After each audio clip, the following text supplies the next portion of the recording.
شروع اللہ کے نام سے جو بڑا مہربان نہایت رحم والا ہے۔ اے پیغمبر صلی اللہ علیہ وآلہ وسلم، لوگ پروردگار کے ساتھ کسی کو شریک نہیں بنائیں گے،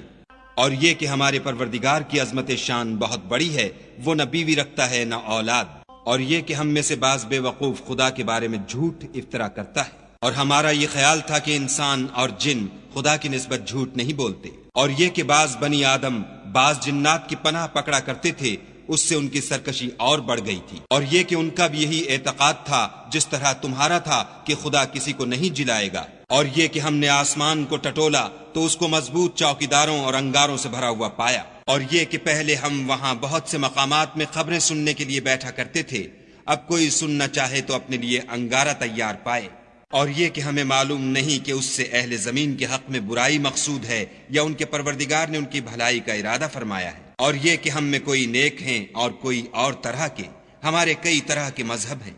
اور یہ کہ ہم نے یقین کر لیا ہے کہ ہم زمین میں خواہ کہیں ہوں خدا کو ہرا نہیں سکتے اور نہ بھاگ کر اس کو تھکا سکتے، اور جب ہم نے ہدایت کی کتاب سنی اس پر ایمان لے آئے، تو جو شخص اپنے پروردگار پر ایمان لاتا ہے اس کو نہ نقصان کا خوف ہے نہ ظلم کا،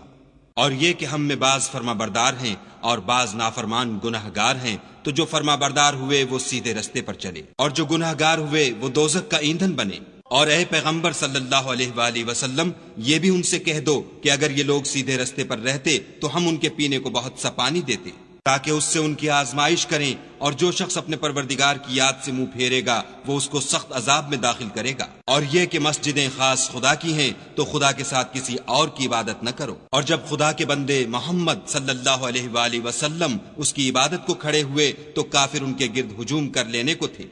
کہہ دو کہ میں تو اپنے پروردگار ہی کی عبادت کرتا ہوں اور کسی کو اس کا شریک نہیں بناتا، یہ بھی کہہ دو کہ میں تمہارے حق میں نقصان اور نفع کا کچھ اختیار نہیں رکھتا،